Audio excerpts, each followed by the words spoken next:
Hello and welcome to beautiful Kirkland, Washington. We're here at Bungie Studios, and I've got Lars Bakken at my side here, who's here to tell us a bit about Halo 3 ODST competitive multiplayer. So how does that work, Lars? It comes with a separate bonus disc, right? That's correct. It comes with a second disc, which we just describe as the Halo 3 complete multiplayer experience. And what that has is every single map that's ever been released for Halo 3, so all 21 maps, and then we have 3 brand new ones, so the total is 24. And those 3 new maps are Heretic, Longshore, and Citadel. Okay, let's talk about those maps. Heretic is a bit of a remake of a classic Halo 2 map, right? Yes, Heretic is a remake of Midship from Halo 2, which is something that fans have been asking for basically since Halo 3 launched. And as opposed to something like Blackout, which was kind of a spiritual remake, I guess, of Lockout, Heretic is really, we tried to keep it as close as possible. There are going to be minor differences, I'm sure fans will notice, but to the best of our abilities, we tried to make it as close to the same as Midship as we possibly could.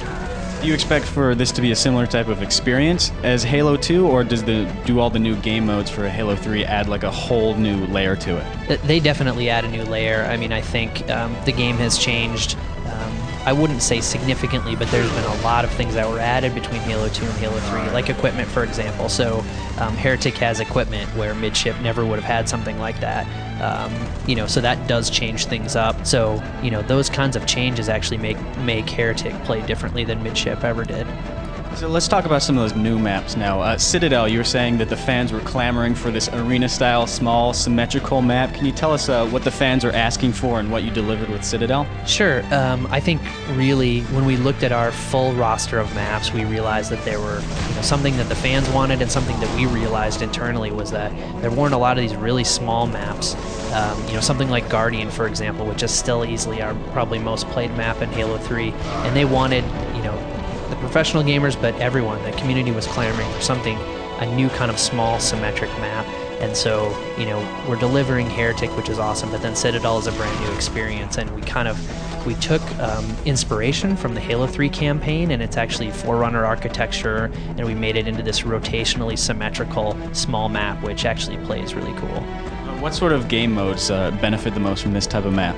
Absolutely Team Slayer, but multi-flag is really fun as well, because each team kind of has this really cool base on their side of the map, but it's open and there are multiple routes in.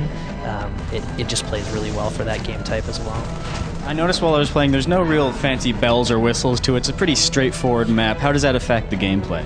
I think it basically is a stripped down, real nuts and bolts multiplayer Slayer map. There's nothing fancy going on in that map. It is just geometry, weapons, really cool jumps. There's a lot of really neat ways to get around the environment, and that was all built in on purpose to make sure there were ways for normal people to go, and then like the pro guys who really like to do crazy jumps, there's a lot of that in there for them as well. Okay, so now on the complete opposite side of that is Longshore, which is a much larger asymmetrical map.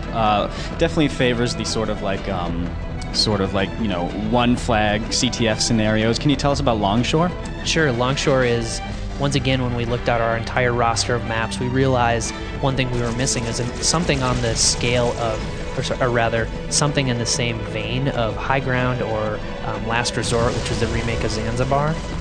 And we wanted to make something even bigger than that. So that's where Longshore came from. It takes place in New Mombasa, so it's right down on the water, as the name implies, and it allowed the artists to really stretch their legs and try something a little bit different. It actually has a different feel, I think, than a lot of the other maps in Halo 3, simply because of where it takes place. Can you describe the ins and outs of this level? The defending team base is especially interesting because there's a few different ways to get in, steal that flag, and it's got some dynamic elements too. Right. There's one major dynamic element, which is there's a telescoping bridge.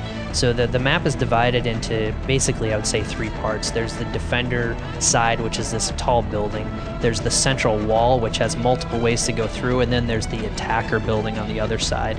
And there are multiple ways to kind of go through that wall in the center.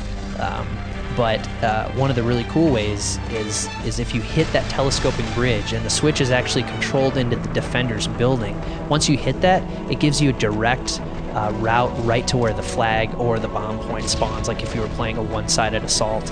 And that's really cool. So you want to defend as well as you can that switch point, and once that's hit, there's another route for the attackers to come in. And so it really kind of changes the dynamic once that happens for the defenders. Is this a big enough map for vehicles to be on there? Yeah, actually we have ghosts on there by default, and if you wanted to, you could, drive a Warthog around. We don't have those in there by default, but I believe you can forge it up and put those in there. There may be some other vehicles in there too, but the ghosts, the size and the routes really work well for the ghosts. So it looks good, Lars. When should we expect to see ODST in stores? So ODST drops September 22nd. Thank you very much, Lars. There you go, Halo 3 ODST. Stay tuned for more.